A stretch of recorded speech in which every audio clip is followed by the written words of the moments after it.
প্রধান উপদেষ্টা, আপনার একটা কথা বলি, আমরা আগেও বলেছি এই সরকারের সকল উপদেষ্টার এক পা অন্য দেশে, বিপদ হইলে ভাইগে যাবে, কিন্তু আমরা দৃঢ়ভাবে বিশ্বাস করি আপনি ভাগবেন না।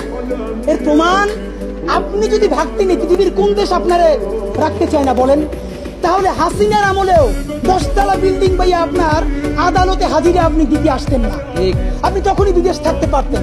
আপনি এই দেশে থাকতে চান বলেই আপনি আসছেন, আমরা বিশ্বাস করতে চাই। মাননীয় প্রধান উপদেষ্টা, আপনি বাঁচবেন কয়দিন বলেন? আপনার এত বয়স হয়েছে, বাংলাদেশের গড়ায় উঠছে প্রায় 20 বছর বেশি পাচ্ছেন। আমার বাপের 63 বছর পাচ্ছে, তার চেয়ে আপনি প্রায় 20 বছর বেশি পাচ্ছেন।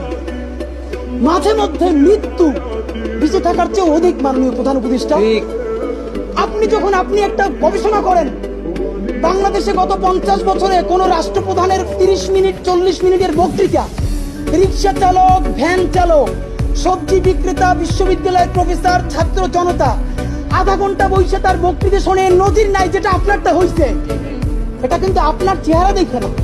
আপনি রাজনৈতিক দল করছিলেন, ফেলও করছেন, কিন্তু এইবার যে আপনার এই বাংলাদেশের পক্ষে হৃদয় নিংড়ে ভালোবাসা, আপনি যখন বক্তৃতা করেন আপনি আর্টিফিশিয়াল কিছু বলেন না, কিন্তু আপনি যখন ঘোষণাপত্র বললেন আপনার চেহারায় আর্টিফিশিয়াল ছাপ।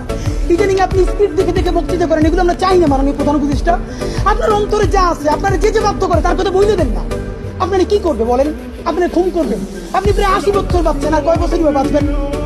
আপনি কি খাবেন, কি বাঁচবেন? আপনি বরং যদি আপনার আর্মি মেরে ফেলে, আপনার যদি ভারতীয় আধিপত্যবাদ গুলি করে, আপনাকে যদি হত্যা করা হয়, কিন্তু সেই রক্তের বিনিময়ে যদি আপনি শহীদদের রক্তের বিনিময়ে নতুন বাংলাদেশ গড়ে যেতে পারেন, আগামী 1000 বছর বাংলাদেশের মানুষ নামাজে প্রার্থনায় আপনার জন্য শুধু দোয়া করবে।